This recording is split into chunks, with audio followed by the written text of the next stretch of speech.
sabes perfectamente la respuesta. Hago exclusivamente por ustedes. Muy bien, Está muy Lucía, bien. muchas gracias. ¿Cómo estás? María te saluda. Hola, negra, ¿cómo andás? No te reconoció la voz. Menos mal que la aclaraste. Parece Sí, que se conocen. me parece que sí. Nos conocemos. Me parece que sí. Che, Lu, te pregunto para arrancar, estamos haciendo, por supuesto, estas semanas mucho repaso de las gestiones, de los temas sensibles que hay para hablar un año también del gobierno de Milei. Tu recorrido es diario, por el territorio, con las políticas de género en la provincia de Buenos Aires. Contame un poco, hacer un poco de repaso de cómo está ese trabajo en estos tiempos, en estos contextos. Bueno, la verdad es que cambió muchísimo el escenario, ¿no? Digo, esta idea que tiene Milei de la batalla cultural tiene mucho que ver con definir enemigos desde lo público, desde el Estado Nacional, y uno de esos enemigos ha sido el feminismo organizado, y ni que hablar del feminismo que ha entrado en la institucionalidad estatal para transformar esa herramienta.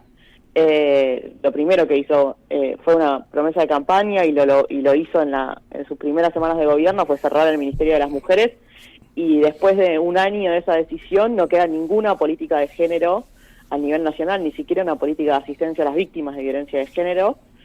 Esto, por supuesto, es durísimo, no solamente en términos discursivos o simbólicos, sino fundamentalmente en términos materiales. Hay programas con los que contábamos para poder gestionar en el día a día que dejaron de existir, y un montón de gente que dependía de esos programas que ni siquiera tienen la respuesta de qué va a suceder con ellas, ¿no? Digo, programas sociales, el programa Acompañar, tarjetas. Nosotros teníamos una tarjeta alimentaria que estaba financiada por el gobierno nacional, una especie de tarjeta alimentar, pero que gestionábamos nosotras casi especialmente para la población travesti trans, que las beneficiarias dejaron de cobrar el 10 de diciembre del año 23, y nunca más nadie le dio una respuesta respecto de qué va a pasar con ellas. Era un programa de asistencia, ¿no? La inhumanidad es total y absoluta, y además repercute en mayor violencia social, y eso también nosotras lo vemos. Lo vemos porque sentimos el aumento de la violencia por razones de género a nivel doméstico, hogareño, pero porque también lo vemos en la calle, ¿no? Hemos tenido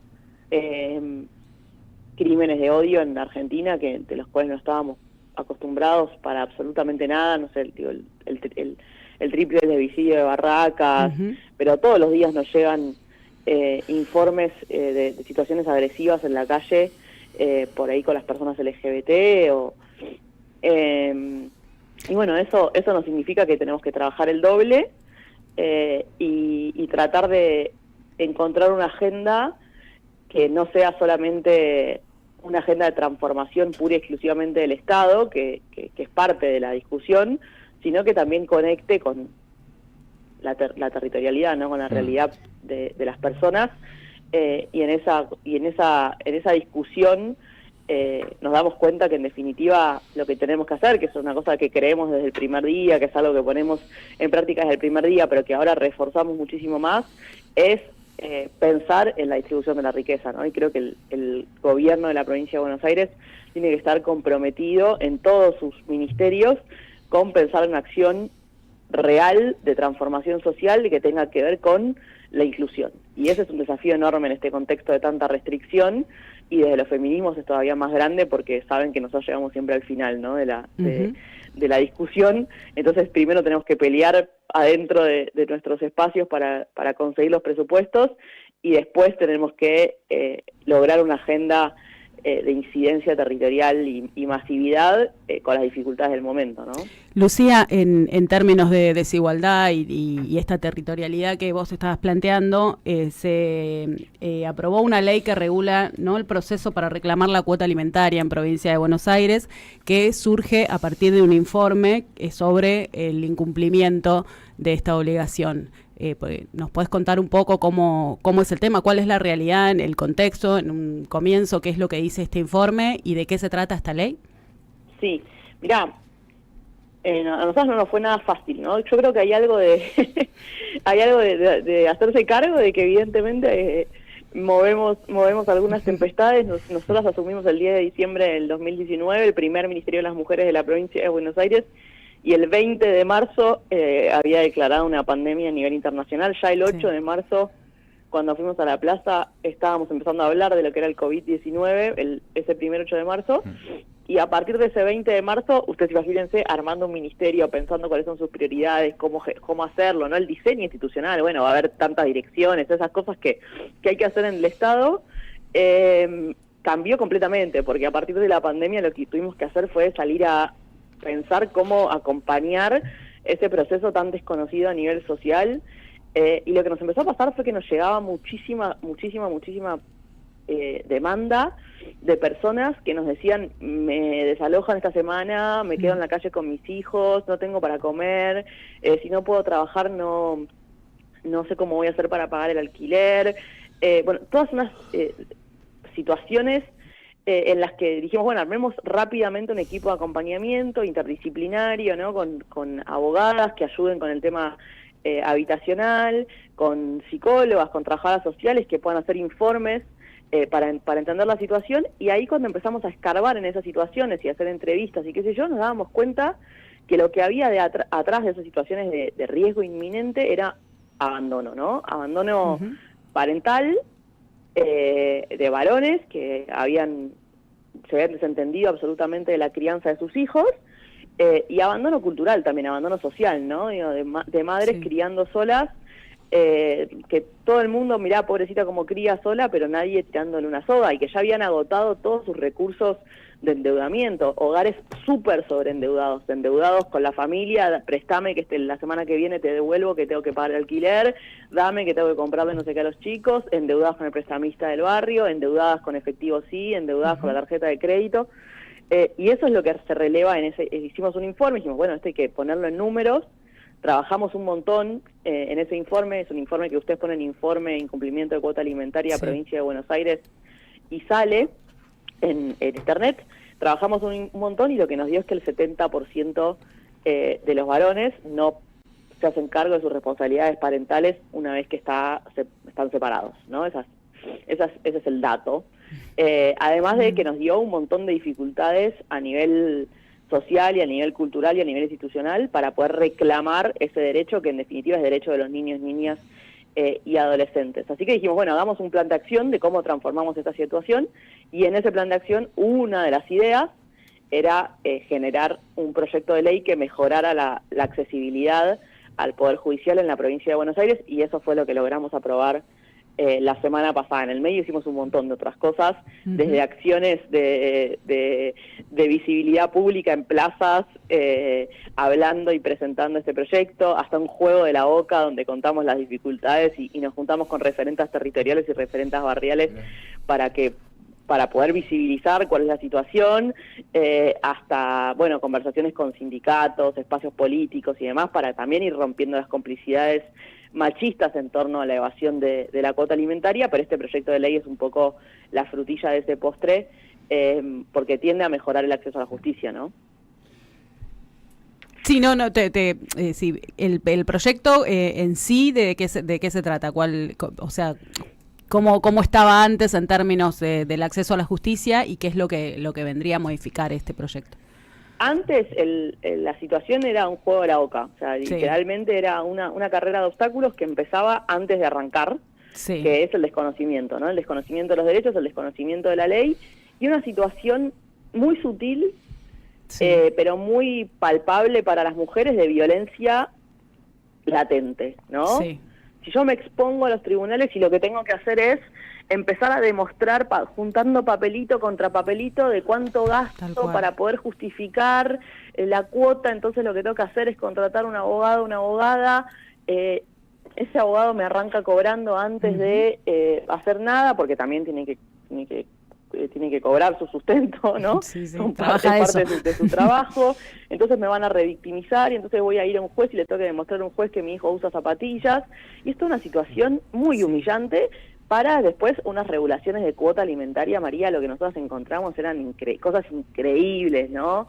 Cuotas de 12.000 pesos, de 45.000 pesos. Entonces vos decís, yo litigo 2 años en el Poder Judicial para terminar al final del camino, con suerte, cobrando 45.000 pesos con un poco retroactivo, ¿entendés? Entonces nosotras aunque el patriarcado diga que somos unas personas hormonales, que no tomamos decisiones racionales, la verdad que hacemos un cálculo permanente de para qué voy a gastar todo este tiempo para llegar a ningún resultado. Tal cual. Y además volver a encontrarme con mi ex, que es un tipo que de un modo u otro ha ejercido distintas violencias, por lo menos la patrimonial, se ha desentendido absolutamente de la crianza de sus hijos y yo quedo como la loca que te está pidiendo algo que parece una ridiculez cuando en realidad es lo mínimo indispensable. Entonces, en aquel momento Sergio Massa era el ministro de Economía de la Nación, y junto con la dirección de género del ministerio, que estaba Sol Prieto a cargo, le llevamos el informe, Sol ya lo venía pensando, y se armó algo que se llama el índice de crianza. Sí. El índice de crianza mide, es una canasta como la canasta básica, pero que mide, por un lado, lo que sale en las necesidades alimentarias de niños, niñas y adolescentes, y por el otro lado, lo que sale el cuidado. Y ese índice sale por el INDEC, ahora se mide en el INDEC, está comprometido a seguirse midiendo por lo menos un año más. Esto también lo quiero decir porque cuando nos quedemos sin ese índice vamos a tener un problema, de que hay que militar para que ese índice siga existiendo. Y lo que hacemos en el proyecto de ley es receptar ese índice y decir, bueno, tomemos este índice por lo menos como indicador básico, como indicador de referencia de lo que debe ser una cuota alimentaria. Por supuesto, considerando la situación de posibilidad de pago de los alimentantes, ¿no? De los varones. Eso es parte de, hay que ponderar, no es que si ahora es sí o sí una cantidad X de dinero, no, hay que ponderar, si tiene más plata es más, porque los hijos tienen que vivir en la realidad socioeconómica de sus padres, y si no hay esa capacidad se puede ponderar otros indicadores, pero ese índice se toma como indicador. Y otra cosa que hacemos es acortar muchísimo y facilitar muchísimo la cuestión de la notificación. Una demanda cualquiera en la Argentina arranca cuando vos podés notificar a la persona que estás demandando, ¿no? Bueno, para las mujeres esto se convertía en una carga imposible de resolver, que es, yo tengo que notificar al flaco que me abandonó, y que abandonó a sus hijos. Entonces tengo que ponerme a buscar por toda la provincia o por todo el país dónde vive para llevarle la notificación, una cosa delirante. Sí, tal cual. Parece, yo te lo digo y parece una locura y es lo que sucede todos los días en los tribunales. Te dan a vos la responsabilidad de ir a notificar al flaco que abandonó y que muchas veces ejerció violencia contra vos. Así que bueno, ponemos en vigencia algo que ya venía sucediendo desde la pandemia, algunos juzgados lo receptaban, que era la notificación por WhatsApp, la notificación por medios informáticos. Y por el otro lado, le acortamos muchísimo los plazos de resolución, y otra cosa que hacemos, que para mí es la más importante, es sugerir a los jueces y juezas que ante la demanda, ahí ni bien se instala la demanda, den como una especie de medida cautelar alimentos provisorios. Digan, bueno, esto así visto a ojo de buen cubero es tanto. Y de última, si es demasiado para el varón, que sea el varón el que litigue y se dé un poco vuelta a la carga de la cosa y diga, no, esto para mí es demasiado, yo no lo puedo pagar, o si a la mujer que cría o a la persona que cuida le parece poco, también litigue y diga, bueno, mira, yo con esto tengo un piso, pero no me alcanza, pero necesito más porque hay... Esas 4 cosas, en ese marco va este proyecto de ley, tiene otras cosas también, pero va por ahí, eso es lo más importante. Lucía Portos, con quien hablamos, subsecretaria de Políticas de Género y Diversidad de la provincia de Buenos Aires. Me quedo con varias de las reflexiones que dejaste, sobre todo también cómo habilitan, ¿no? Muchas cosas, estos contextos que se generan hoy por hoy desde el Estado Nacional. Lu, la próxima que tengas un rato o que arranques así temprano con ganas, te esperamos por acá para tomar unos mates, ¿dale? Yo lo hice solo por ustedes. Ya lo sé. Y la próxima te vamos a pedir un poquito más. Como ahora nos dimos cuenta que podés hacer algunas cosas por nosotros, te pedimos un poco más y venís a tomar unos mates. Dale, sí. La semana que viene. Un beso. Abrazo. Lucía Portos, ahí en línea con nosotros, contándonos esto que fue uno de los datos de la semana pasada en la provincia de Buenos Aires. Se aprobó esta nueva ley que regula entonces el proceso para reclamar la cuota alimentaria, pero que por supuesto se llega a eso después del contexto que Portos contaba recién. AM530. Somos Radio. La radio de las Madres de Plaza de Mayo cumple. Festejamos nuestros primeros 19 años. Este viernes a las 20 horas hay fiesta.